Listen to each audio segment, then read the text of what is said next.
आपने देखा है दरवाजे के ऊपर दुकान पर नींबू और मिर्ची टंगे रहते हैं।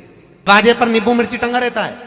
क्यों टंगा रहता है? कई लोग कहते हैं नजर से बचाता है, कई लोग कहते हैं हाय से बचाता है। हाय नजर से नहीं।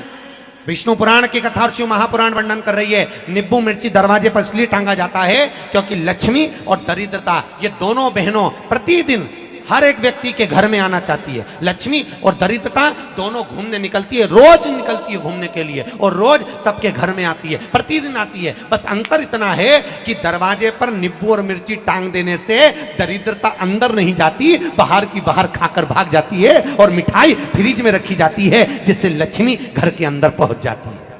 हमारे यहाँ मीठा अंदर रखा जाता है जिससे लक्ष्मी अंदर आए और नींबू मिर्ची बाहर इसलिए रखा जाता है कि दरिद्रता खाकर बाहर की बाहर चली जाए, हमारे घर में दरिद्रता ना आए, दरिद्रता प्रवेश ना आए।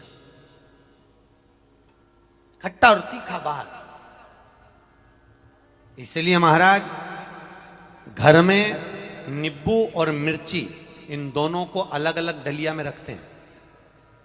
फ्रिज में भी रखेंगे तो नींबू ऊपर रख देंगे तो मिर्ची नीचे रखेंगे, एक साथ नहीं रखते। जिसके घर में फ्रिज में भी अगर नींबू मिर्ची एक साथ में तो उसमें दरिद्रता का निवास। 1 रुपए कमाओगे 1.25 रुपए खर्च होगा, घर में पैसा कभी नहीं जुड़ सकता अगर नींबू मिर्ची एक ही डलिया के अंदर है। एक डलिया के अंदर अगर नींबू मिर्ची है तो तुम कमाते रहो, खर्च होता रहेगा, पैसा जुड़ेगा नहीं, हाथ में रुपया दिखेगा नहीं। कितना भी दुकान पर बैठे रहे, भले 24 घंटे बैठे पर पैसा नहीं दिखेगा। कमा कर लाएगा, मालूम पड़े 2-3 दिन में वो खर्च हो जाएगा, पर दिखेगा। दोनों को अलग कराया, नींबू अलग और मिर्ची अलग। दरिद्रता।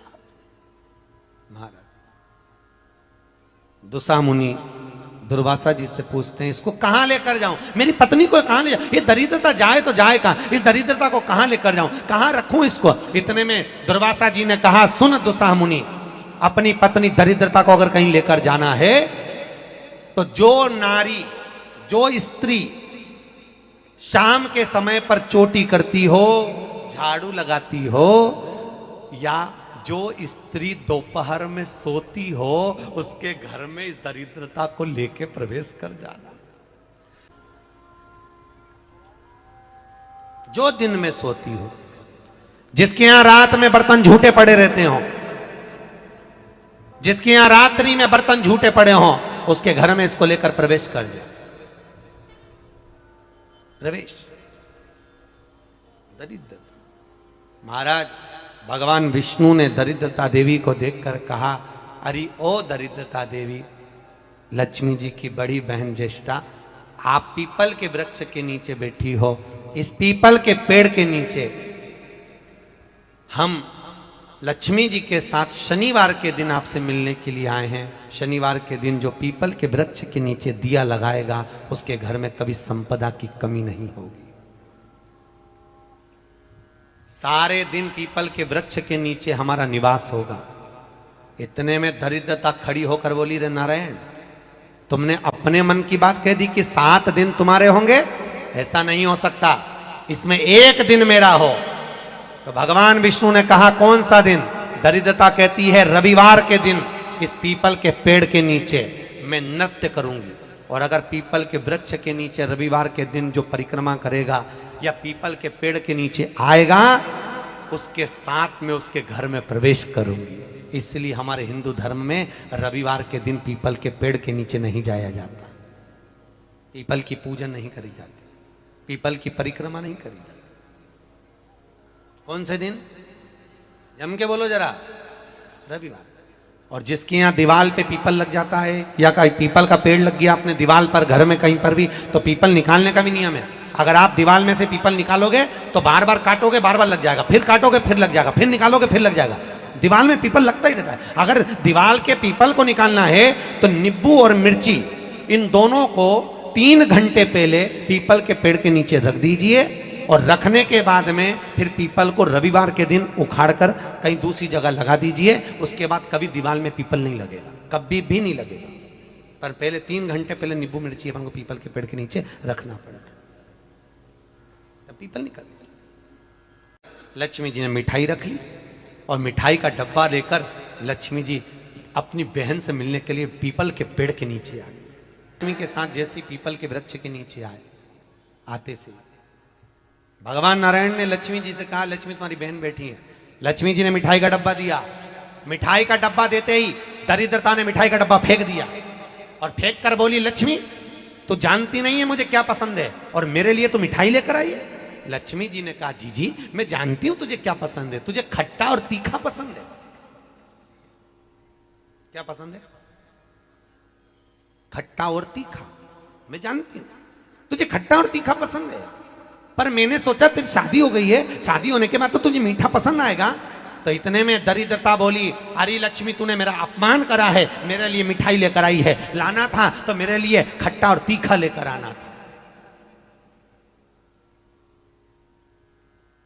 लक्ष्मी जी बोली, जी मेरे को मीठा पसंद है इसलिए मीठा लिया, तेरे को खट्टा तीखा पसंद है मुझे मालूम नहीं था, नहीं तो मैं लेकर आती, मुझे क्या मालूम था, मिलाती। आज भी हमारे यहां ध्यान देना, बेटी की विदाई में 4 चीजें नहीं दी जाती। कितनी चीज नहीं देते? 4। पहली, झाड़ू। क्या? झाड़ू बेटी की विदाई में कभी नहीं देते। दूसरे नंबर पर सुई, बेटी की विदाई में कभी नहीं देते। तीसरे नंबर पर चलनी। क्या बोलते हो? चलनी बोलते हो ना, आटा छानने वाली चलनी, बेटी की विदाई में नहीं दी जाती। चौथे नंबर पर अचार की बरनी, बेटी की विदाई में नहीं दी जाती। बेटी की विदाई में अचार नहीं दिया जाता, खट्टा और तीखा बेटी के। और जिस घर में मायके से बेटी की विदाई में अचार दिया जाता है, उस घर में बेटी कभी सुखी नहीं रह सकती। लिख के रख ले, उसको कुछ ना कुछ तकलीफ रहेगी। कभी सास, कभी ननन, कभी पति, कभी कोई उसको ताने देता ही रहेगा। वो सुखी नहीं रह सकती। अगर घर में किसी से सुखी रहेगी तो शरीर से सुखी नहीं रहेगी। अगर मायके से अचार बेटी की विदाई में दिया गया है तो। अब कई बेटियों का तो बड़ा शौक रहता है, क्योंकि बेटियों के जो ससुर होते हैं ना, ये लोग बड़े होशियार होते हैं। ये कहते हैं, बेटा तेरी माँ के हाथ का अचार अच्छा लगता है, जरा बनवा के लिया। अब इन मूर्खों को समझाए कौन कि अचार तो खा लोगे, पर बापड़ो पचाओगे कैसे? खाना सरल है, पचाना कठिन। नहीं दिया जाता। लंबी बाती का प्रमाण अलग होता है। लंबी बाती क्यों लगाई जाती है?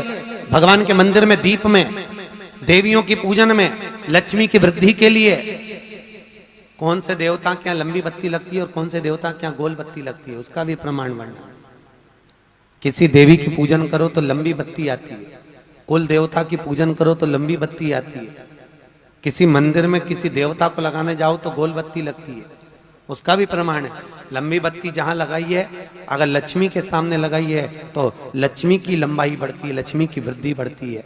अगर कुल देवता के नाम की लगाई है तो वंश की वृद्धि होती है। इसलिए हमारे यहाँ अमावस्या पूनम को जो पाटे माटे भराते हैं, उसमें गोल बत्ती नहीं लंबी लगाई जाती है, जिससे हमारा वंश बढ़े। नवरात्रि में देवी जी की जो बाती लगाई जाती है वो लंबी लगाई जाती है, गोल नहीं। क्यों? क्योंकि जिससे माँ हम पर कृपा बना कर रखे, हमारा वंश खूब बढ़े, हमारे यहाँ लक्ष्मी की वृद्धि हो। स्थिर बाती, गोल बाती लगाई जाती है ब्रह्मा के मंदिर में, इंद्र के मंदिर में, देवता के मंदिर में। तुलसी के सम्मुख में लंबी बाती नहीं लगती, तुलसी के सम्मुख में गोल बाती लगाई जाती है महाराज, जिससे स्थिरता का भाव केंद्रित हो। स्थिरता का भाव।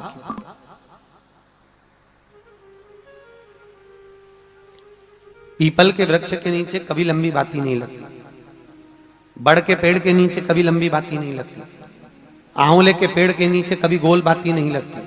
आंवले के वृक्ष के नीचे लंबी बाती लगना चाहिए। धन की वृद्धि, सुख समृद्धि। तुलसी के पौधे के नीचे लंबी नहीं लगती, गोल बाती लगती। बातियों का भी प्रमाण है।